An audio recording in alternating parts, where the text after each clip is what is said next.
वालेकुम स्टूडेंट, उम्मीद है कि आप लोग खैरियत से होंगे।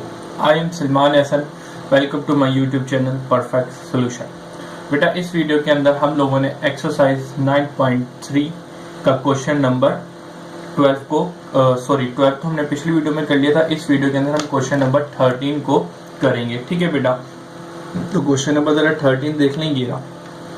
अच्छा जी बेटा, तो बात बताने की ये है कि क्वेश्चन नंबर 13 को करने से पहले आपको पिछले पार्ट पता होने चाहिए।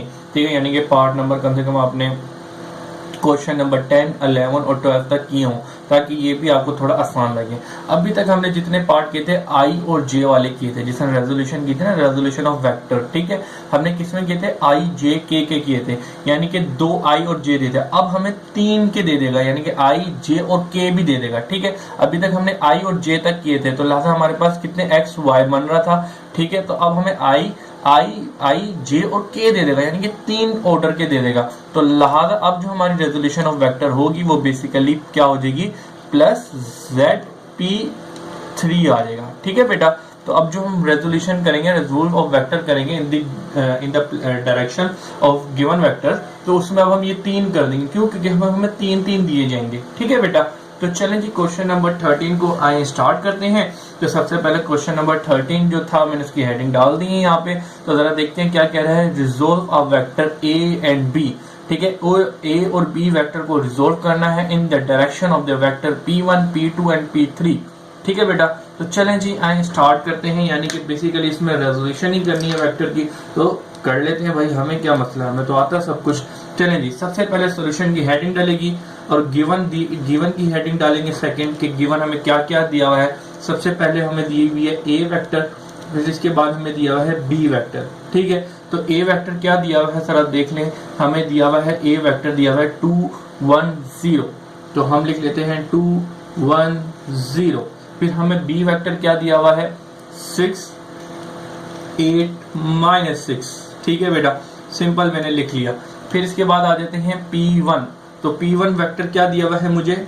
P1 वेक्टर दिया हुआ है बेसिकली 1, -1, 2। सही है बेटा। फिर आ जाते हैं P2 का वेक्टर क्या दिया हुआ है आपको, जरा वो भी देख लेते हैं। P2 वेक्टर दिया हुआ है आपके पास 2 2 1 -1, तो मैं लिख देता हूं 2 2 -1। फिर इसके बाद में तीसरा वेक्टर P3 क्या दिया हुआ है 3 7 -7, तो जरा देख लेते हैं। P3 वेक्टर है वो क्या था आपके पास 3 7 -7। ठीक है बेटा, जो चीजें गिवन थी वो चीजें मैंने सारी यहाँ पे लिख दी हैं। अब हम क्या करेंगे? अब हम बेसिकली करेंगे कि इनको आई जे की फॉर्म में लिख देते हैं, ताकि हमारी जो सिंप्लीफिकेशन है हम लोगों के लिए आसान रहे। ठीक है बेटा, तो आप अगर इस तरीके से भी करना चाहें कर सकते हैं, अगर आपको समझ आता है। क्योंकि अक्सर बच्चे थोड़े घबरा जाते हैं कि आई जे की नहीं समझ आ रहा तो कहाँ ऐड करें, कहाँ सब्ट्रैक्ट करें, तो इसलिए मैं ये चीज कर देता हूँ। ठीक है, तो जरा देखिएगा 2i j 1j और प्लस 0k बन जाएगा। पहले वाले का i दूसरे वाले के साथ j, तीसरे वाले के साथ k आ जाता है। इसी तरीके से 6i प्लस 8j -6k। इसी तरीके से 1i, ठीक है, -j और प्लस 2k। इसी तरीके से 2i plus 2j -k। Simple. अब जरा इधर आ जाए 3i प्लस 7j -7k, यानी कि पहले के साथ i, दूसरे के साथ j और तीसरे के साथ k करके सिंपल मैंने फॉर्म बना दी है। ठीक है, इससे क्या होगा, सिंप्लीफिकेशन आसान हो जाएगी।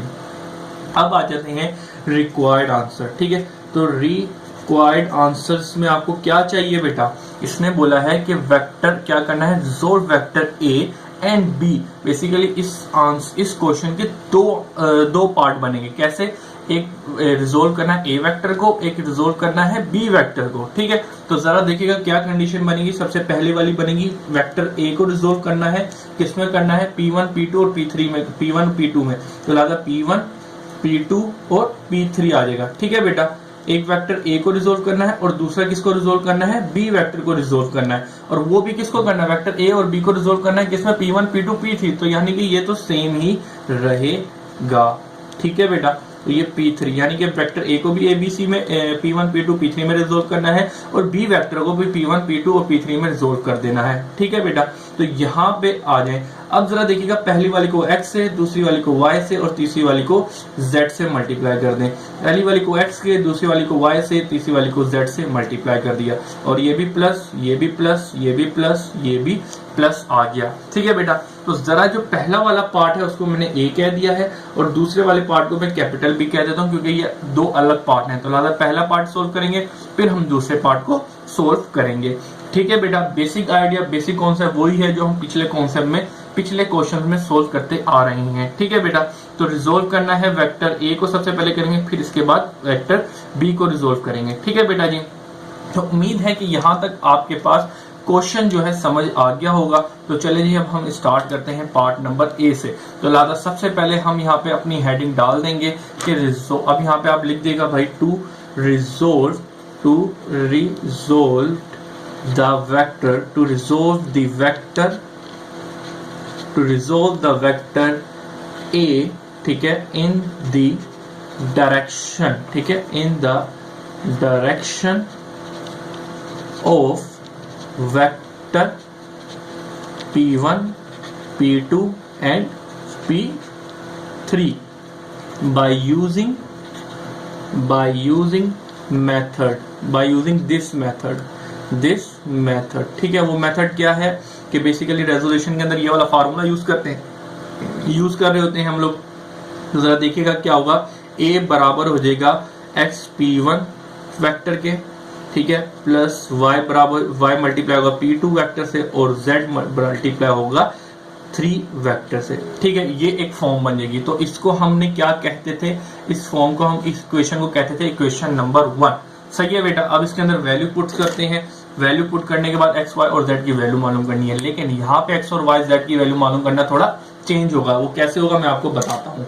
चलें जी, सबसे पहले a वेक्टर क्या दिया हुआ है, a वेक्टर आपके पास ये जो गिवन दिया उसको लिख दें।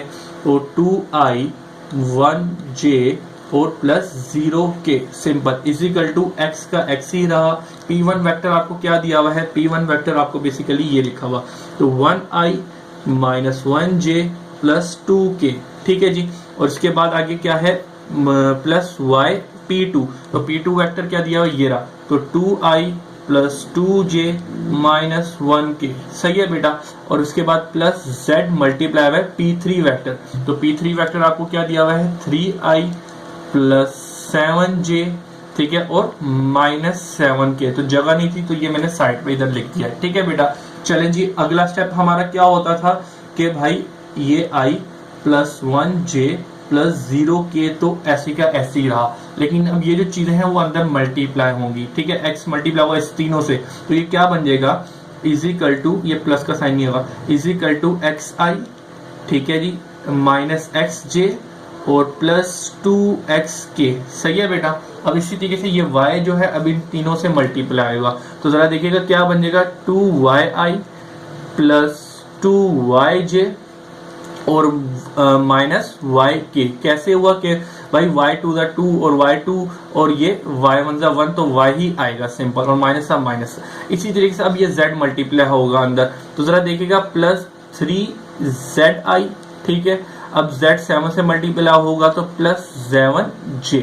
इसी तरह ये 7 जो है इससे भी मल्टीप्लाई होगा तो माइनस 7zk हो जाएगा। ठीक है बेटा, उम्मीद है यहाँ तक बात क्लियर हो गई होगी। अब इसके बाद क्या करता हूं मैं, जरा देखिएगा, ये 2i प्लस 1j और प्लस 0k ऐसी का ऐसे ही लिखा रहा। अब मैं आगे क्या करूंगा, i j और k वाले को एक साथ लिखूंगा।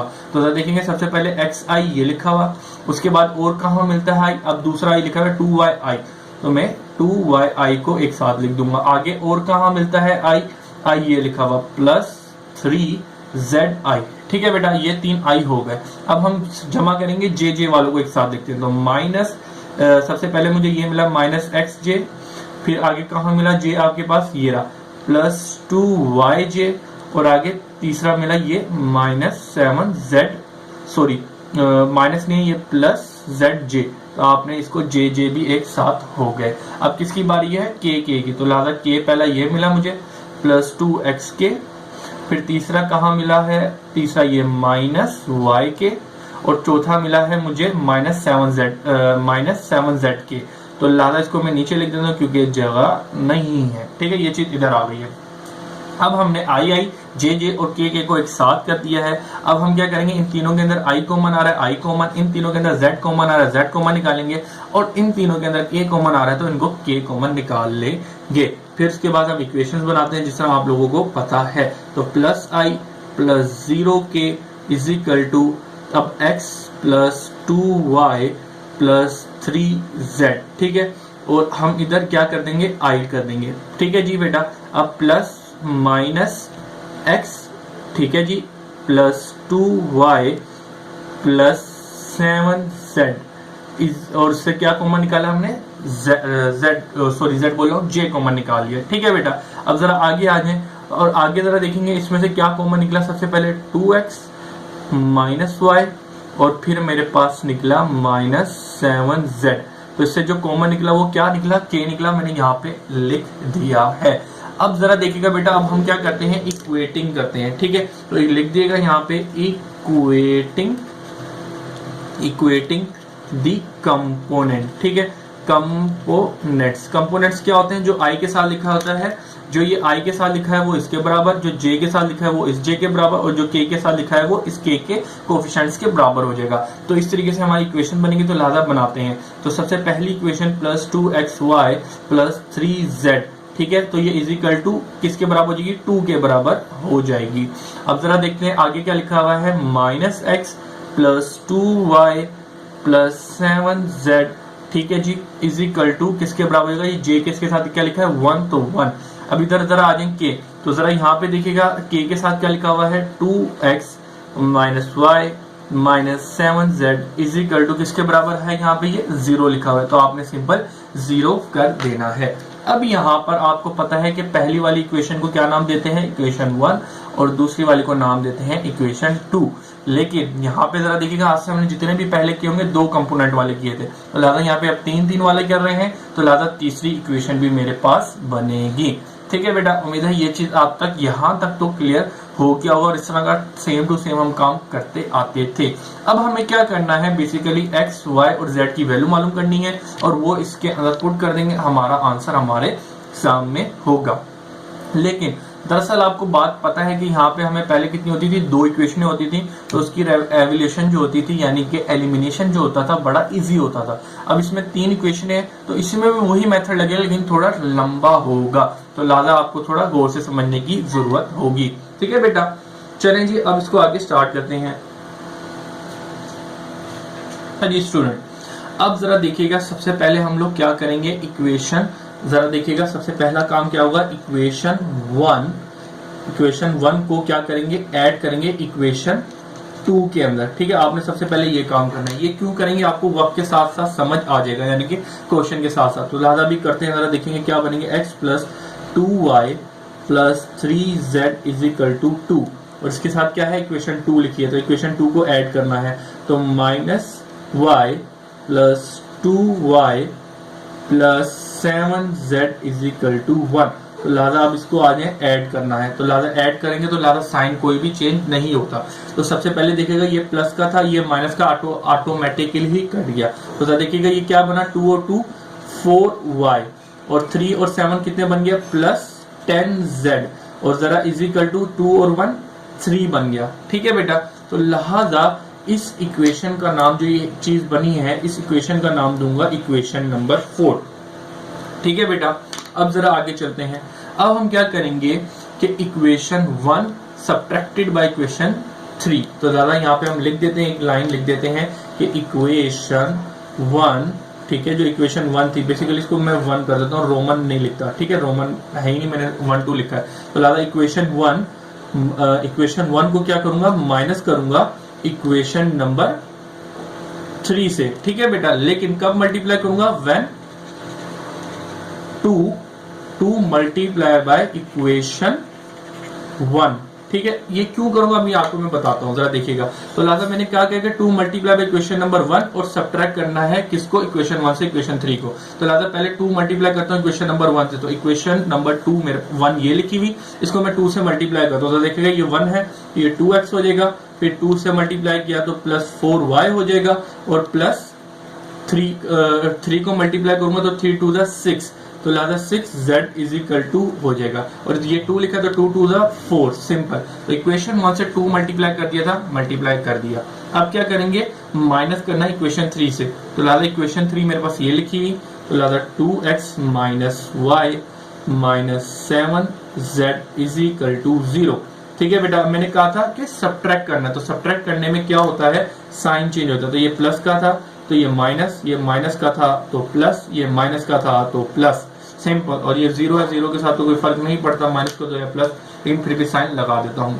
तो सबसे पहले देखिएगा ये प्लस का और ये माइनस का खत्म, 4 और 4 के अंदर 1 जमा कर दोगे, प्लस का 1 लिखा हो गया, तो ये 1 और 5 y हो जाएगा। अब जरा देखिएगा 6 और 7 कितना हो गया, 6 और 6 के अंदर 7 प्लस करेंगे तो हमारे पास जो बनेगा वो बेसिकली 13 बन जाएगा, 13z। अब इजिकल टू 4 में से 0 माइनस करें तो मेरे पास 4 ही आएगा। ठीक है बेटा, तो अब ये जो इक्वेशन बनी है, इस इक्वेशन का मैं नाम दे दूंगा इक्वेशन नंबर 5। अब जरा समझिए कि ये मैंने काम क्यों किया है। अब बेटा मैं आपको बात बताता हूँ, बेसिकली यहाँ पर आपको 3 कोफिशिएंट दिए थे, इनको मैंने 2 कोफिशिएंट के अंदर बनाना था। ठीक है, ताकि मेरी जो रेवोल्यूशन हो यानी कि एलिमिनेशन मेथड हो वो आसान लगे। ठीक है, तो लिहाजा जब भी आपको कभी भी 3 इक्वेशन दे दी जाए और 3 इक्वेशन यानी कि 3 उनके अंदर क्या हो, ये अल्फाबेट्स हो, एक्स वाई जेड हो, तो लिहाजा इसका मतलब उनको सबसे पहले 2 का बनाओ, ताकि जब वो 2 का बनेंगे तो उन दोनों को माइनस करके आपका आंसर आपके सामने आ जाएगा। ठीक है बेटा, तो इसी वजह से पहले मैंने 1 को 2 से डायरेक्ट ऐड कर दिया, क्योंकि इसके अंदर डायरेक्ट खत्म हो, एक दूसरे से कट के तो मेरे पास 2 कोफिशिएंट वाली चीज आई थी, वो मैंने कर दिया। इसी तरीके से तो 1 को मैंने ऐड कर दिया 2 के अंदर, तो मेरे पास एक चीज कैंसिल होकर 2 कोफिशिएंट वाली इक्वेशन बन गई। तो इसी तरीके से फिर मैंने क्या किया, इक्वेशन 1 को माइनस किया इक्वेशन 3 से। ठीक है, लेकिन इक्वेशन 3 से माइनस कर तो देता, लेकिन जब क्या होता है, इन दोनों के कोफिशिएंट सेम होने चाहिए थे। तो लिहाजा देखिए इक्वेशन 3 के अंदर 2 लिखा हुआ है x के साथ, और इक्वेशन 1 के साथ 1 लिखा हुआ है, तो लिहाजा इधर मुझे 2 चाहिए, तो लिहाजा मैं 2 मल्टीप्लाई कर दूंगा इक्वेशन 1 से। तो वही मैंने काम किया, और उसको मल्टीप्लाई करने के बाद सब्ट्रैक्ट कर दिया, तो जरा देखिएगा x खत्म हो गया। तो अब मेरे पास ये दो अल्फाबेट यानी कि एक्स वाई, एक्स जेड और एक्स जेड की इक्वेशनें बन गई हैं। ठीक है बेटा, अब मैं इन 2 इक्वेशन को सब्ट्रैक्ट करूंगा और यहां से अपना एक z की वैल्यू निकलेगी वो निकालूंगा, फिर z की वैल्यू पुट करते करते अपना सारा काम कर दूंगा। ठीक है बेटा, चलें जी स्टार्ट करते हैं। अब मैं क्या करूंगा, जरा देखिएगा इक्वेशन 4 और इक्वेशन 5 के अंदर एलिमिनेशन का मेथड लगाऊंगा।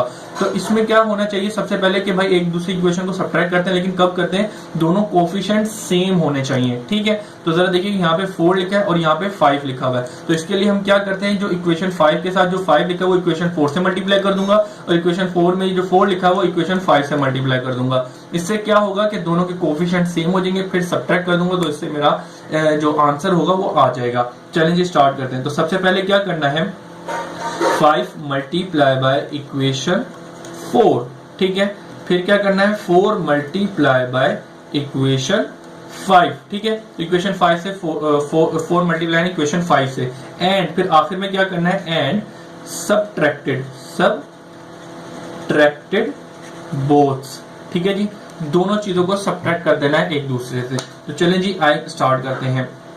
तो इक्वेशन मैंने क्या लिखा है, 5 मल्टीप्लाई बाय इक्वेशन 4, तो इक्वेशन 4 ये लिखी, अब इससे 5 मल्टीप्लाई करता हूं, तो 5 4 जा 20y प्लस 5 10 जा 50z इज इक्वल टू 5 3 जा 15, तो मैंने 15 लिख दिया। अब इसी तरीके से इक्वेशन नंबर 5 से क्या मल्टीप्लाई करना है, 4 मल्टीप्लाई बाय इक्वेशन 5, तो लिहाजा अभी मल्टीप्लाई करते हैं, तो 5 मल्टीप्लाई कर देते हैं, तो इधर देखिएगा 5 4 जा 20। ठीक है जी, प्लस अब 4 मल्टीप्लाई करना है 13 से। ठीक है, 4 मल्टीप्लाई करना है क्वेश्चन थे, तो ये कितना बनेगा 40 और 12, तो ये कुछ बनेगा 52z, और 4 को अब इससे 4 4 जा 16 हो जाएगा। ठीक है बेटा, तो ये 4 4 जा 16 हो जाएगा, सिंपल। अब आप क्या करेंगे, अब हम इनको करना है सब्ट्रैक्ट, तो सब्ट्रैक्ट करते हैं। चले जी, तो इसके बाद सब्ट्रैक्ट भी लिखा है, तो मैं सब्ट्रैक्ट करता हूं, सिंपल साइन चेंज हो जाएंगे।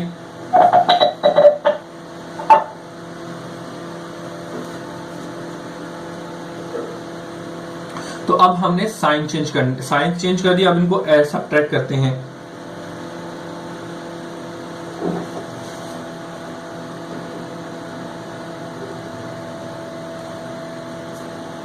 अब इनको हम सब्ट्रैक्ट करते हैं, तो देखिएगा ये प्लस का और ये माइनस खत्म हो गया। 50 में से 52 माइनस किए तो मेरे पास माइनस का 2z बच गया, और ये 15 में से 16 गए तो मेरे पास माइनस का 1 बचेगा। ठीक है बेटा, तो आप अगर चाहें तो साइंटिफिक कैलकुलेटर यूज करके डायरेक्ट आपके पास आंसर होगा, अगर किसी को सिंप्लीफिकेशन के अंदर कोई मसला होता हो। तो जरा देखिएगा यहाँ से मुझे z की वैल्यू निकालनी है, तो ये -1 है तो मल्टीप्लाई और इधर जाके डिवाइड हो जाएगा, तो ये माइनस से माइनस कट के तो मेरे पास 1/2 आ गया। तो यहाँ पे मेरे पास z की वैल्यू क्या निकली बेटा, z की वैल्यू मेरे पास आ गई 1/2। ठीक है बेटा, यहाँ पे आपका समझेंगे बहुत ज्यादा काम हो चुके, बहुत अच्छा काम हो चुका है। यहाँ पे z की वैल्यू निकाल ली है, अब आपको बस x और y की वैल्यू मालूम करनी है जो 2 मिनट में निकल कर आ जाएगी। ठीक है बेटा, तो उसके लिए मैं क्या करता हूँ, इसको ऐसे करता हूँ, इसको थोड़ा आगे कर लेता हूँ ताकि आपका जो काम है उसके ऊपर आ जाए। ठीक है, तो मैंने ये पेज को खोल लिया है। अब जरा देखिएगा मैं ये काम कहाँ पे करूंगा, तो इसको जरा करते हैं यहाँ पर, ये जो z की वैल्यू इधर करते हैं इसको कंटिन्यू। अब मैंने क्या करना है, अब मुझे चाहिए पुट, अब मैं यहाँ पे लिखूंगा put the value of z in equation. अब z की वैल्यू इक्वेशन नंबर में किसमें पुट करूं, वहां से मेरे पास x की वैल्यू आ जाए, तो लिहाजा मैं ऐसा करता हूं पुट इन इक्वेशन 4। तो पुट इन इक्वेशन, तो put the value of z in equation 4। तो लिहाजा इक्वेशन 4 मेरे पास क्या लिखी है, ये लिखी है 4y plus 10z is equal to 3। तो इक्वेशन 4 के अंदर मुझे z की वैल्यू पुट करनी है, तो z की वैल्यू क्या निकली है 1/2। तो चलें जी अभी पुट कर देते हैं, तो प्लस 10 मल्टीप्लाई बाय z की वैल्यू क्या निकली है 1/2। ठीक है बेटा, इज इक्वल टू 3। तो चलें जी स्टार्ट करते हैं, 4y, अब जरा देखिए 2 से 2 कट गया और ऊपर 5 बच गया, सिंपल। तो यहाँ पे मेरे पास 5 बचा, 5 1 5 बचा, इज इक्वल टू 3। अब जरा देखिएगा ये प्लस का इधर जाके माइनस का होगा, तो भाई 3 - 5 इज इक्वल टू 4y आ जाएगा। तो जरा देखिएगा अब यहाँ पे 5 में से 3 का तो माइनस का 2 बच गया। अब y की वैल्यू मालूम करनी है, तो माइनस मल्टीप्लाई और इधर जाके डिवाइड हो जाएगा 4। तो ये कैंसिल आउट किया, तो ये मेरे पास क्या आया -1/2। ये किसकी वैल्यू निकल के आ गई है, ये y की वैल्यू निकल के सिंपल मेरे पास आ गई है। अब हम क्या करेंगे पुट, अब यहाँ पे x, z और y की वैल्यू निकल के आ गई है। अब हम क्या करेंगे put the value of z, put the value of z and y in equation 1 या 2। अब देख लेते हैं जो आपको आसान लगे उस इक्वेशन के अंदर आप पुट कर दें। तो लिहाजा देखिएगा इक्वेशन 1 के अंदर मैं पुट कर देता हूँ। ठीक है, z और y की इक्वेशन 1 के अंदर वैल्यू पुट कर दूंगा तो मेरे पास x की वैल्यू आ जाएगी। तो लिहाजा x y z मालूम करना तो आपके पास सिंपल आ जाएगा। तो लिहाजा मैं लिख देता हूँ put the value of z and y in equation 1, simple. तो लिहाजा इक्वेशन 1 क्या थी मेरे पास, ये लिखी हुई, तो मैं लिख देता हूँ x plus 2y plus 3z is equal to 2। चलिए मेरे हूबहू इक्वेशन को यहाँ पे लिख लिया है। अब आए वैल्यू पुट करते हैं, तो x प्लस 2y की वैल्यू क्या निकली है -1/2 प्लस 3z की वैल्यू क्या निकाली है आपने 1/2 इज इक्वल टू 2, सिंपल। ठीक है बेटा, चलें जी आज इसका सोल्यूशन करते हैं। तो जरा देखेंगे 2 से 2 कट गया और 1 मल्टीप्लाई बाय +1, तो यहाँ पे आपके पास माइनस का 1 आ जाएगा। ठीक है बेटा, और यहाँ पे 3 1 जा 3/2 इज इक्वल टू 2 आ जाएगा। ठीक है बेटा, अब आपने क्या करना है, अब यहाँ पे जरा x की वैल्यू चाहिए, तो लिहाजा x की वैल्यू चाहिए तो x इधर ही रहेगा, बाकी सारी वैल्यू इज इक्वल टू के इस साथ पे जाके साइन चेंज हो जाएंगी। तो जरा देखिएगा क्या बन जाएगा, जरा x इज इक्वल टू यहाँ पे x रहा, ठीक है, और ये इज इक्वल टू उधर जाके ये 2 था, ये प्लस माइनस का था, इधर जाके प्लस का, ये प्लस का था, इधर जाके माइनस का हो गया है। अब बस इसको सिंप्लीफाई करें और अपना आंसर दे दें। तो जरा देखिएगा क्या होगा, 2 और 1 3 -3/2 हो गया। ठीक है बेटा, अब इसका एलसीएम ले ले, तो एलसीएम लेने में सबसे आसान तरीका डोमिनेटर को मल्टीप्लाई करते हैं, इसके नीचे 1 है, डोमिनेटर को मल्टीप्लाई किया फिर क्रॉस मल्टीप्लाई कर दे, तो 3 2 जा 6 और 3 1 जा 3, तो लिहाजा ये रहा, तो 6 में से 3 गया तो आपके पास 3 बचा और अपॉन में 2 आया। तो इस तरीके से आपके पास जो x की वैल्यू निकली वो क्या निकली, x इज इक्वल टू 3/2। ठीक है बेटा, तो ये आपके पास आ गई, लेकिन ये आपका फाइनल आंसर नहीं है। आपका फाइनल आंसर क्या होगा, वो इक्वेशन की फॉर्म होगी जो आपने शुरू में बनाई थी। तो चलें जी वो बना लेते हैं। x, y और z की जो वैल्यू आपने निकाल लिया, अब आपको इसमें कहां पुट करनी थी, इक्वेशन के अंदर, जो इक्वेशन a सपोज की थी। तो इक्वेशन a क्या सपोज की थी, x p1 vector plus y p2 vector plus ZP3 vector. ठीक है बेटा, तो लिहाजा अब यहाँ पे सिंपल x की वैल्यू क्या निकाली आपने, x की वैल्यू निकाली 3/2। ठीक है जी, आपने लिख दिया P1 वेक्टर के साथ, प्लस अब y की वैल्यू क्या निकाली आपने, y की वैल्यू -1/2 निकाली, लिहाजा आपने y की वैल्यू पुट कर दी। इसके बाद z की वैल्यू क्या निकाली आपने, z की वैल्यू 1/2 निकाली थी, तो लिहाजा यहाँ पे सिंपल 1/2 पुट कर दें आप। ठीक है, और ये P3 के साथ मल्टीप्लाई हो जाएगा। बस अब आगे इसको जरा सीधा करके लिख देते हैं और आपका आंसर आपके सामने होगा। तो ये P1 आ गया और ये प्लस माइनस -1/2 P2 हो गया और इसके बाद में प्लस 1/2 P3 हो गया है। ठीक है बेटा, this is your final answer. ठीक है बेटा जी, इसी तरीके से इसका अगला पार्ट है वो आपने खुद करना है, अगर नहीं होता तो लिहाजा आप इसकी अगला पार्ट देख सकते हैं। अल्लाह हाफिज।